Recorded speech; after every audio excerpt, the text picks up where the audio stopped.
اور فقیہ ابو الحسن سمرقندی رحمۃ اللہ تعالی علیہ تنبیہ الغافلین میں لکھا کہ کثیر بن قیس رحمۃ اللہ تعالی علیہ فرماتے ہیں کہ میں دمشق کی جامع مسجد میں بیٹھا تھا، صحابی رسول حضرت ابو درداء رضی اللہ عنہ مہمان تھے، ہمارے ہاں آئے ہوئے اور ہمیں علم سیکھنے سکھانے کی باتیں کرتے، تبلیغ کرتے، تعلیم دیا کرتے تھے۔ کہتے میں بھی بیٹھا ہوا تھا، اسی دوران ایک شخص آیا اور اس نے آ کر صحابی رسول کے متعلق پوچھا کہ میں ان سے، مجھے پتہ لگا ہے میں ان کی ملاقات کے لیے آیا۔ حضرت ابو درداء رضی اللہ عنہ متوجہ کہا جی بتاؤ کہاں سے آئے ہو؟ تو اس نے دور دراز علاقے کا نام لیا تو پوچھا بھی آئے کیوں ہو؟ تو آنے والے نے کہا میرا آنے کا مقصد صرف اور صرف یہ ہے، مجھے معلوم ہوا ہے آپ کے پاس کچھ احادیث ایسی ہے جو آپ نے بغیر کسی واسطے کے رسول اللہ صلی اللہ علیہ وسلم سے سنی ہے، وہ حدیث سننے کے لیے آیا۔ حضرت ابو درداء کھڑا ہو گیا اور اس کے استقبال کیا، پیشانی پہ بوسہ دیا اور بیٹھ گئے۔ کہا بھی پہلے تو میں آپ کو یہ حدیث سنانا چاہتا ہوں، من سلک طریق المری، فرمایا کہ میں نے رسول اللہ صلی اللہ علیہ وسلم سے سنا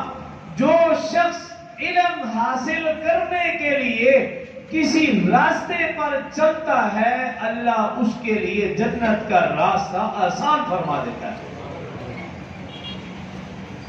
کیونکہ آنے والے کا مقصد صرف اور صرف علم حاصل کرنا تھا، دنیا کا مقصد نہیں، کوئی تجارت نہیں، کوئی کاروبار نہیں، کسی اور سے ملاقات نہیں تھی، مقصد علم حاصل کرنا۔ تو پہلے یہ حدیث سنی اور پھر ساتھ یہ فرمایا، اسی حدیث کے ساتھ فرمایا کہ رسول اللہ صلی اللہ علیہ وسلم نے ارشاد فرمایا جو علم کے حصول کے لیے نکلتا ہے فرشتے اس کے پاؤں کے نیچے پر بچھاتے ہیں اور روئے زمین پر جتنی بھی مخلوق ہے ساری کی ساری مخلوقات اس کے لیے استغفار کی دعا کرتی ہے، رحمت کی دعا کرتی ہے، حتیٰ کہ مچھلیاں سمندر کی تہ میں بھی اس کے لیے استغفار کرتی ہیں۔ اور پھر فرمایا کہ رسول اللہ صلی اللہ علیہ وسلم نے فرمایا ایک عالم کو ساری مخلوقات پر ایسے فضیلت حاصل ہے جیسے 14ویں کے چاند کو ستاروں پر فضیلت حاصل ہے۔ اور پھر فرمایا کہ علماء انبیاء کے وارث ہے،